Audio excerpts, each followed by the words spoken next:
So hello guys and welcome sa special editions ng new model ng Bajaj RA 2023. So ito yung bago guys, bagong labas ito ng Bajaj RA. So ang bago dito is ang 2 doors. So 2 doors na siya. Then same time is fiber na po guys ang kanyang atop. Ayang atop. Yan, so sa dashboard ganoon pa rin, parehas din sa dati sa 2021 model. Yan yung kanyang mga ganoon pa rin guys. So ito yung bago. Ito yung bago dito sa special edition ng Bajaj RA. So yan, naka-fiber ang may doors na sa harapan, 2 doors na sa may driver.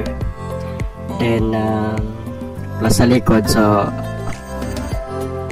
dalawa, apat, 4, so 2 doors. So kaya lang 3 wheelers pa to siya guys. So abangan natin yung 4 wheels na Bajaj RA. Ayan, coming na siguro to guys. So ito may extra dito sa may extra to siya na upuan gilid sa driver, left and right.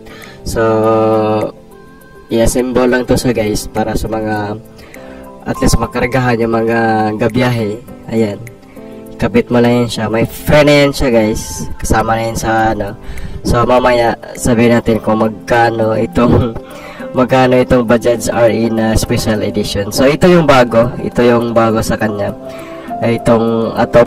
So naka-fiber yan siya guys, solid na solid. So yung iba gusto magpa-fiber, so kaya lang medyo may kamahalan. So nasa 25 to 30,000 ang presyo. Ito guys, package na. So mamaya malaman natin kung magkano ang presyo nito. Para may idea kayo magkano. Ayan, naka-ano rin to sa guys, naka-glass window. Ayan, naka-glass yan sa back, sa side, left and right is naka-glass yan siya. Pating ayan, ang atop pa to guys is yan, naka-carpet pa yan siya guys. Ayan, carpet. So for sure siguro hindi mo ma-feel ang init. Hindi ka na maka-feel ng init dyan guys. So package na to sa guys. So ang presyo nito is katumbas ng multi-cab. Yan, may blue, ibang kulay rin guys itong blue. Ayan, ganda rin ng blue kulay. Akong ganahan is kining yung dashboard ang kulay. So yan, may lock na yan siya guys. Yan, naka-fiber. Yan. Ito yung guys, special edition talaga ito ng ng Bajaj RA. Ayan. Yan. Ganoon pa rin yung sa dashboard niya guys. Yan. Pagkaparehas ng yung 2021 model na Bajaj RA. Yan, safety ang yan, safety ang driver yan, kay may lock na. So pero kung kabit mo yung yung extra na upuan, hindi ko alam kung kung okay lang ba siya. So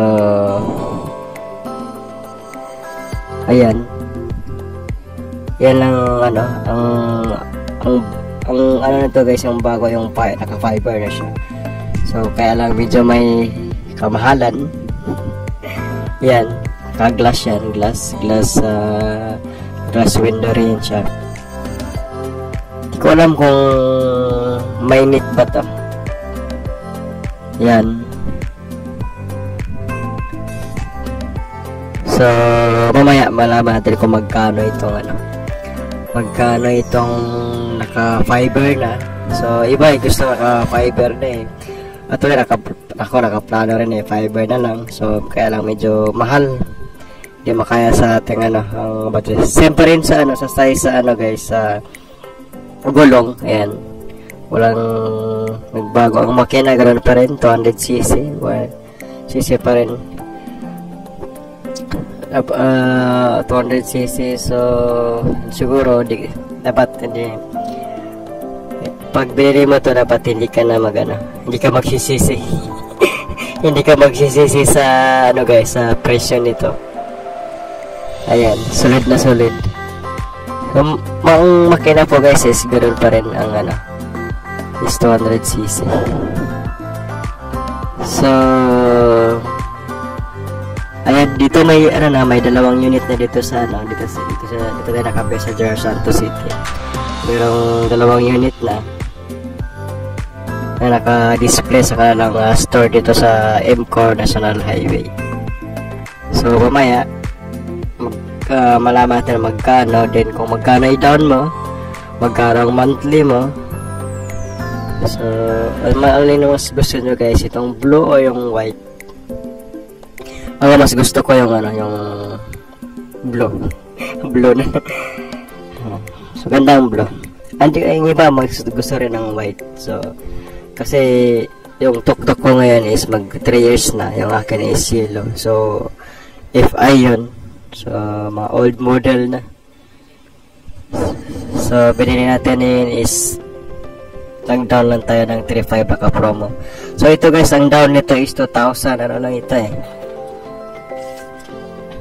2,765. So 2,265 guys. Yan, pwede ka mag-down. Pero doon lang sa monthly. So monthly mo is malaki lang yung ano mo, yung monthly amortizations mo. Yan, so ganda ng ano. So nasa mga 10,000 ganun kung mag-down ka lang ng 2,000 plus to 7. So halimbawa mag-down ka rin ng 9,500. So monthly mo is nasa mga ano lang, 9,000. So depende to guys, depende kung magkano ang ano mo, yung i-down mo. Then ang monthly mo is magle-less yung month. Kung malaki yung down mo, so expected na yung ano mo, yung monthly amortizations mo is maliit lang din.